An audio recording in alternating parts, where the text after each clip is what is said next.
What's up, my home seller clients? It's Rex, and in this video I want to talk to you about the importance of getting visible. Let's be seen. Let's have your home be seen. That's what I'm talking about. If you're interested in learning about that, stick around.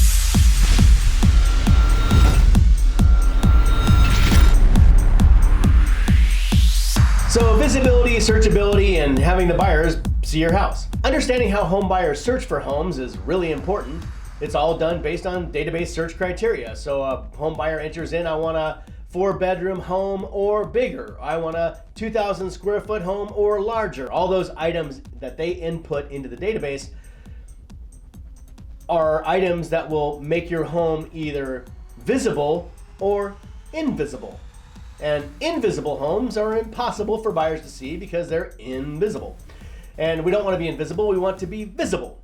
So there's certain items that I can control in terms of input into the multiple listing service and then into pushes out to all the other consumer-based websites, the Zillows, the Trulias, the HomeGain, the Home Seekers, the Redfins, all the hundreds and hundreds of consumer-based websites where the buyers are looking at. Now, some items I can control, some items I cannot control. Like on a map, if you're next to a grocery store or a freeway overpass or a train track or an industrial wasteland or a freeway or I think I said that one. I can see all that. I really can't control that much at all. But there are certain items I can control. Let's say you've got a 3-bedroom home plus a room that's not exactly a bedroom, but it's an office or it's a big storage room, or it certainly could be used as a bedroom if somebody wanted to, but it doesn't have a closet, which is the determining factor in a bedroom. And if it doesn't have a closet, it's something else, like a craft room or an office or whatever.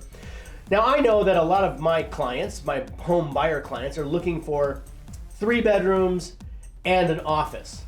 But we always put in 4 bedrooms or more.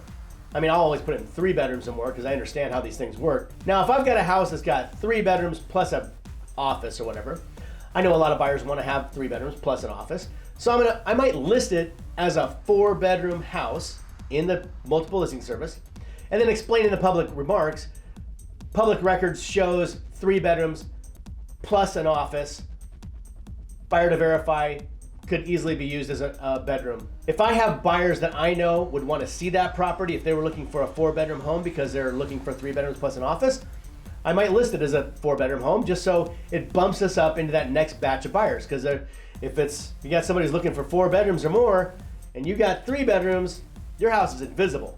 Now, I'm not going to push it too much because I want to make sure it could actually be used as a bedroom if somebody wanted to use it as a bedroom. Let's say you have a home that's 1,999 square feet in size, and I know that a lot of buyers are searching for 2,000 square feet or more. Now, if you're not sure that your home is 1,999 square feet, then I might list it as a 2,000 square foot house and explain in the remarks that the public record shows property is 1,999 square feet. Buyer to verify actual square footage, because I know a lot of my buyers would probably want to see that home if they're looking for a 2,000 square foot home or more, if it's really close on the line. Now, if you know for sure it's 1,999 square feet and you've measured it, you're positive it's 19, then I'm going to go ahead and list it as a 1,999 square feet. But I also know that a lot of public record stuff is, inaccurate, so I will probably list it that way just to make sure we bump ourselves up into that next database search criteria. So that's important to get visible and get into those next buyer search criteria list to make sure we have more buyers looking at the property. The next thing in terms of not so much being visible, but getting people to come to your property is the photos. The photos have to be professional photos. They've got to look great. They've got to be the kind that you can see the entire room and you can see through the window to see outside into the backyard or over the pool or whatever you've got going on, or see the view.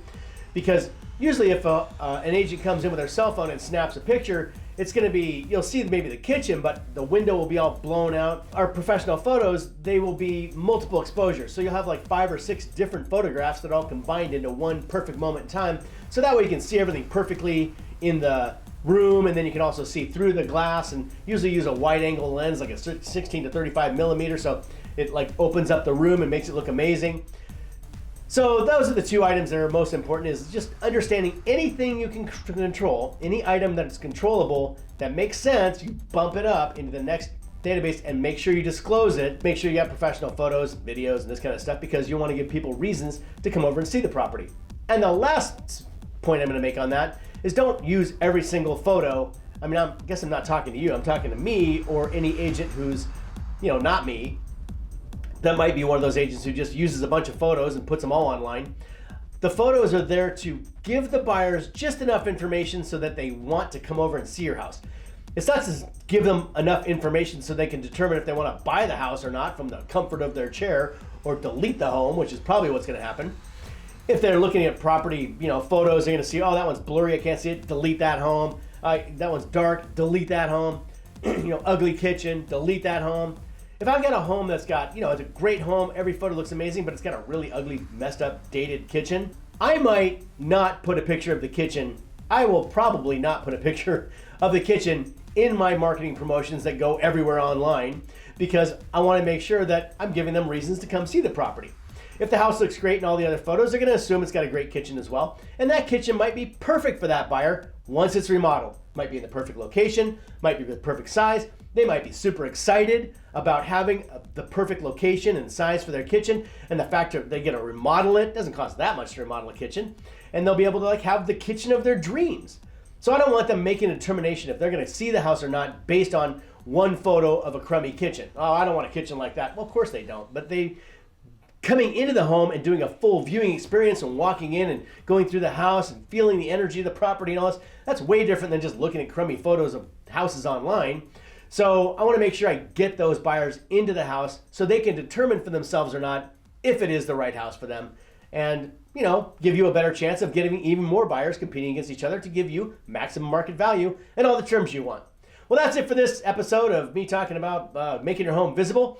If you're interested in selling your house, give us a call right now or tomorrow or as soon as possible, and we'll come over and take care of that for you. If you have any questions, give us a jingle. Other than that, we'll see you at your house.